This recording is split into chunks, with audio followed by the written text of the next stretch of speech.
అధ్యక్ష వాళ్ళు ఏదంటే అది చెప్తారు, సత్యదూర మాటలు చెప్పి బయటకు వెళ్తారు. సమాధానం ఇవ్వాల్సిన బాధ్యత మా ప్రభుత్వం పైన ఉంది. ఇది ఇక్కడున్న మెంబర్లు కాదు అధ్యక్ష, బయట ప్రజలకు మేము సమాధానం చెప్పాలి.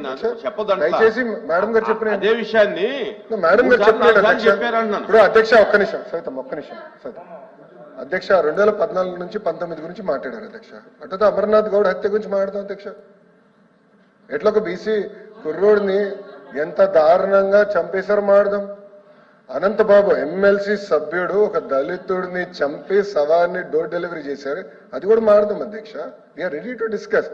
అంతేగాని ప్రభుత్వం చెప్పేసి ప్రతిపక్షం చెప్పేసి పారిపోతాం కరెక్ట్ కాదు అధ్యక్ష. గౌరవ మేడం మెంబర్ ఉన్నారు, మంత్రి గారు ఉన్నారు, రిప్లై ఇవ్వాలి అధ్యక్ష. ఎందుకంటే ప్రజలకి చెప్పాల్సిన బాధ్యత మా పైన ఉంది. సభ్యులకే కాదు ప్రజలు కూడా మేము జవాబుదారీతనం ఉండాలి. గౌరవ మేడం గారిని పూర్తి చేయాలి, అవకాశం మీరు ఇవ్వాలని కోరుతున్నారు అధ్యక్ష.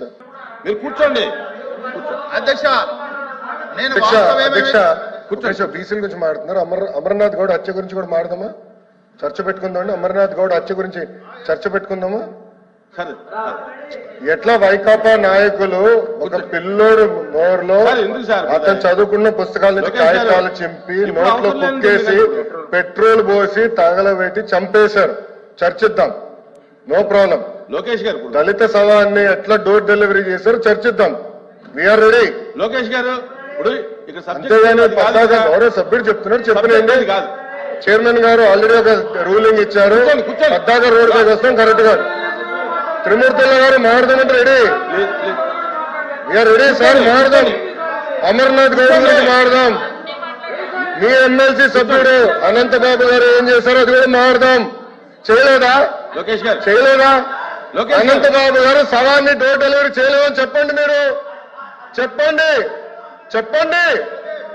సార్, చెప్పండి. శవాన్ని డోర్ డెలివరీ చేయలేదా అని అడుగుతున్నా. త్రిమూర్తుల గారు చెప్పండి. బీసీల గురించి మాట్లాడుతున్నారు కదా, అందుకనే మాట్లాడా. అమర్నాథ్ గౌడ్ గురించి కూడా మాట్లాడా. Challenging. Let us discuss. Lokesh గారు లెట్ us discuss. లోకేష్ గారు సార్ ఆయన కూర్చోమనండి sir. I have a right. I am a minister of the house. I have a right to talk. Sir member ఇట్లా మాడితే ఎట్లా సార్? నాకు రైట్ ఉంది, నేను మాడుతున్నా. లోకేష్ గారు ఇప్పుడు జరిగేటటువంటి సార్ ఇట్లా మాడుతున్నారు. లోకల్ బాడీస్ బీసీలకి రిజర్వేషన్ ఎందుకు తగ్గించారో చెప్పమనండి.